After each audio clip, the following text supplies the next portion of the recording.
Ladies and gents, welcome back. Every day we're hearing more news about corruption in our government involving the Chinese Communist Party, and each revelation is more and more outrageous. And this new news and this new allegation is no exception. The allegation being that the Trudeau government knew about threats being issued to a sitting member of parliament from diplomats for the Chinese Communist Party. And the story was broken by the Globe and Mail. CSIS head tells MP Michael Chong that he and his family were targeted by China. And of course, this is behind a paywall, which you can go get a subscription for, or you can just check out Twitter where everybody's talking about this story.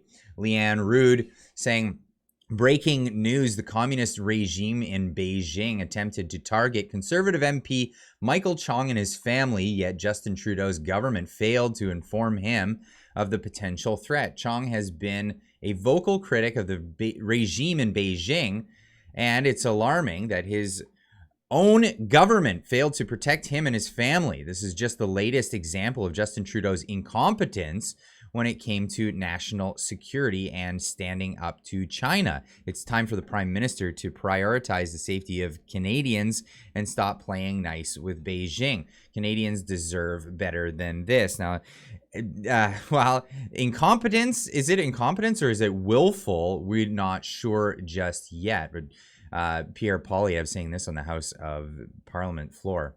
Will the Prime Minister finally stand up for this country and its people against a foreign dictatorship that has been interfering in our land for far too long? Yes or no?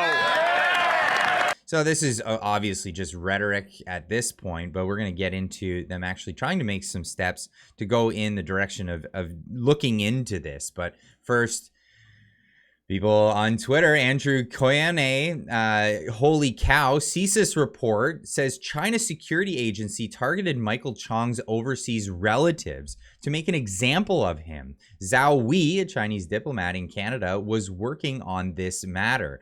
This is chilling and absolutely unacceptable.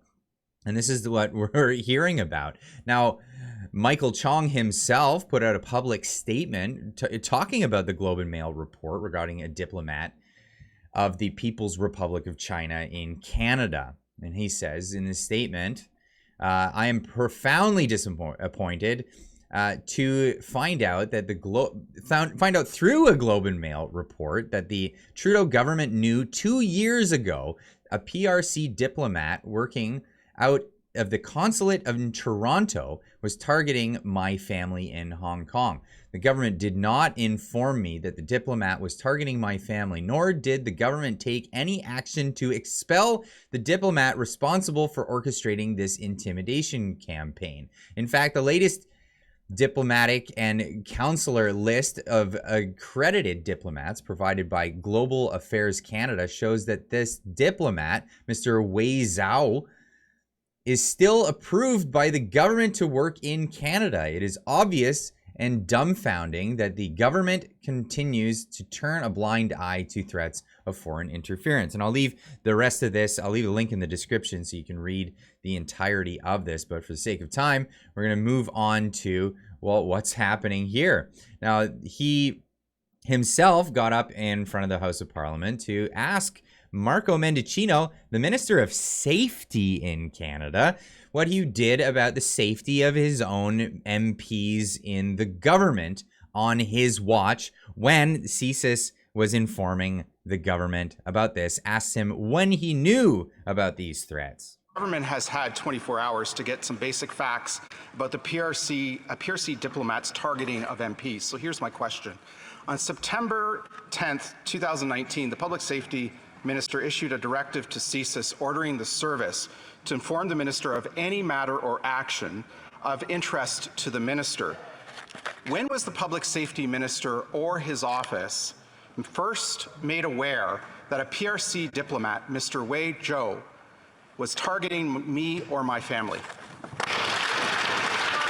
The Honourable Minister for Public Safety. Mr. Speaker, since this is the first occasion in which the member for Wellington-Halton Hills has raised since this matter was brought to the attention of the public in this chamber, I want to express solidarity to him and to his family, and that we will continue. I'll spare you the time. He doesn't address it. He does not get to the point. Now, even Laurie Goldstein writing an article for the Star saying Public Safety Minister Marco Mendicino won't say when he learned Beijing may have targeted Tory MP Michael Chong's family, prompting outrage and expressions of support for the MP from all sides of the House of Commons.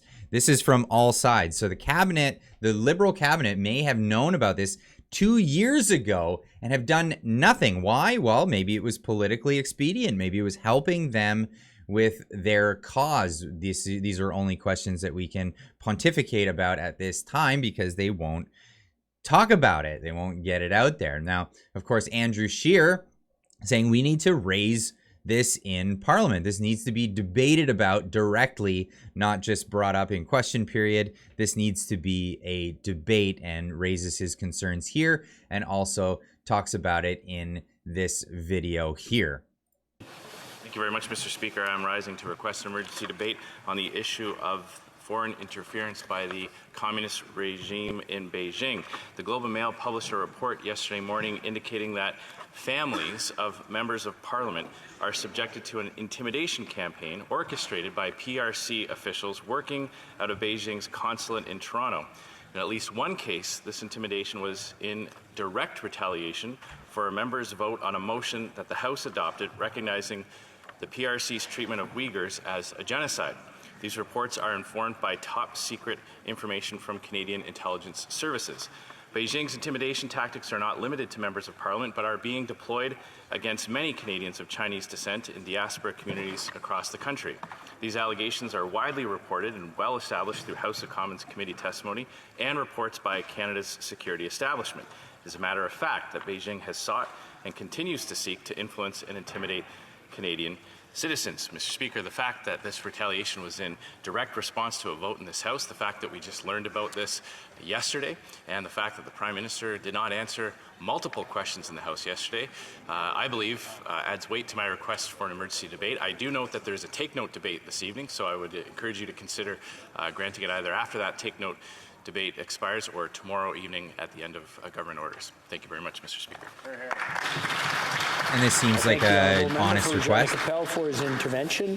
However, I am not satisfied that the request meets the requirements of the standing orders at this time. Now, we're talking about a member of Parliament that for 2 years, him and his family had been threatened by a foreign national official. Threatened. And this is the response from the Speaker of the House. No, I'm going to shut that down. We're not going to have a debate on this. Of course, you can hear the gasps of outrage at this point, and they decide to just move on, to which Pierre Poilievre stood up, and given his time to speak about something else, he chose the time to address this issue. Actually, he does have something to say. You asked me if I had something to say. I do have something to say. I think it is outrageous.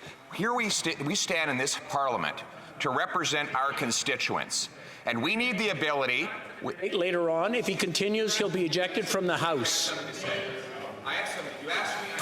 I'm cutting you off. That's it. Please sit.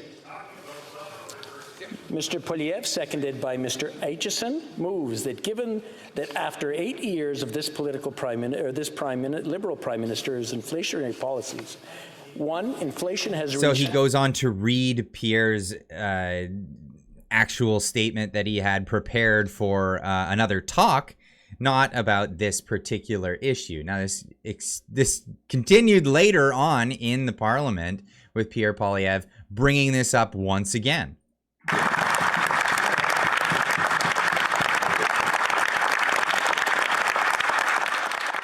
Let me say at the outset, Mr. Speaker, I find your ruling baffling. We have a member of Parliament who was threatened. Point of order for the Parliamentary Secretary, the Government House Leader. Mr. Speaker, there is a tradition of the House, whether it's here in Canada or in the United Kingdom, and that is that you respect the Speaker.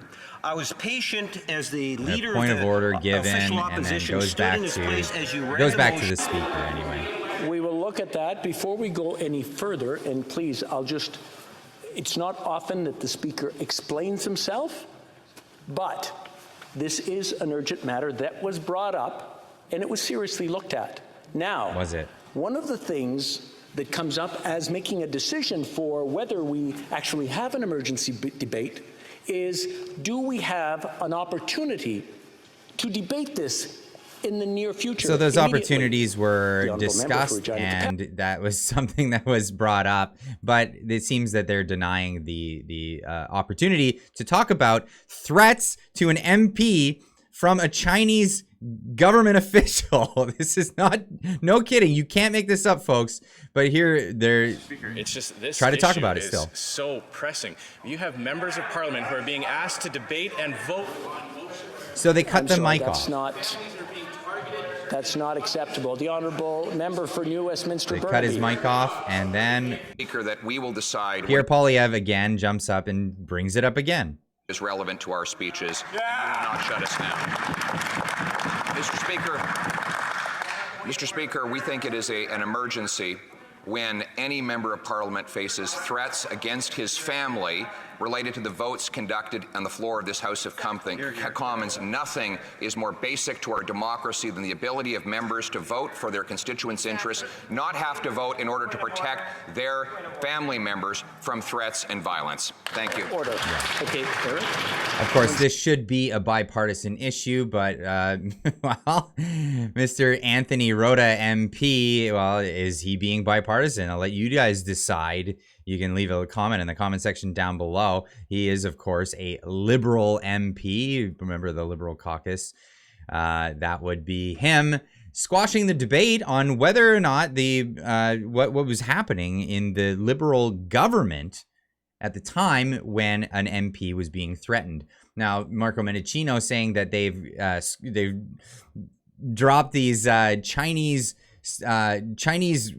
government outlets, of which I've reported on in the past. If you want to check that out, you can check out the channel. I'll leave links in the description down below where we talked about Chinese police stations running in Canada to intimidate Chinese nationals in Canada.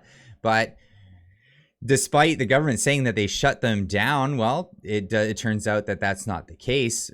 2 Montreal area community groups are under investigation for allegedly hosting secret Chinese government police stations. They say continue to operate normally, contradicting claims by the public safety minister that all the clandestine stations in Canada have been shut. And I'll leave again a link to this article. But this is the Canada that we live in, where the Chinese government seems to have free reign, free shot to go after political opponents of the ruling class, the ruling party. Is this something that should be allowed in Canada? I find this quite outrageous. And again, another scandal in the works here with the Liberal government. Anyway, for the sake of not going too much longer, we'll leave you guys for the question period of our own on YouTube. Leave a comment in the comment section down below. Let me know what you think about this whole situation. Can it get worse than this? Can we continue to go down this road of having more and more corruption in our government and do nothing about it? Leave a comment. We'll see you in the next one. Keep on trucking.